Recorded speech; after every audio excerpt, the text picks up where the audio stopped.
ஐயம் ரெபூஸ். இது Malay chicken.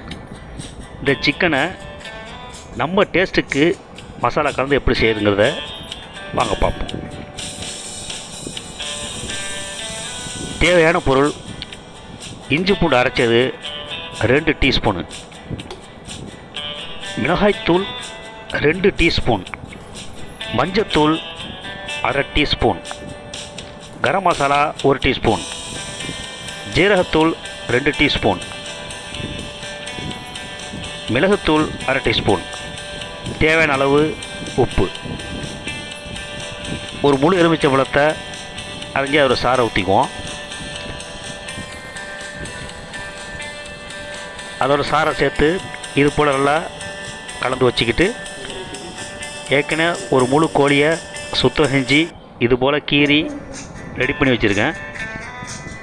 இந்த கோழியை மசாலாவில் போட்டு நல்லா முழுவதும் இந்த கீறின இடம் எல்லா இடமும் படும்படி மசாலா ஃபுல்லாக தேய்ச்சி ஃபுல்லாக மூடிடணும்.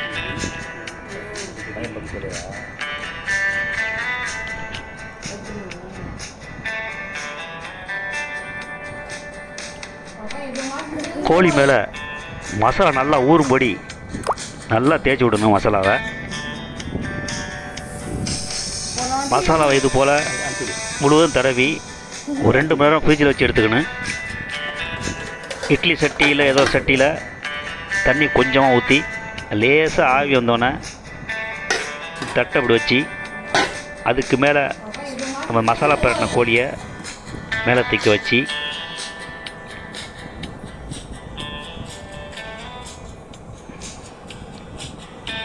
மூடி விட்டு ஒரு 20 நிமிஷம் வெந்தால் போதும். கோழி ரெடி ஆகிடும். இது போல் ஆகிடும். பிறகு இதை எடுத்து ஒரு தோசைக்கல்லில் எண்ணெய் ஊற்றி சூடு வந்ததும் இந்த கோழியெல்லாம் வச்சு இது போல் சூடு பண்ணி எடுத்துக்க வேண்டியதான். கோழி ரெடி ஆகிடுச்சு. இந்த கோழியோட சாலட், மயோனஸ், டொமேட்டோ சாஸ் சாப்பிட்டாக்கா ஆஹா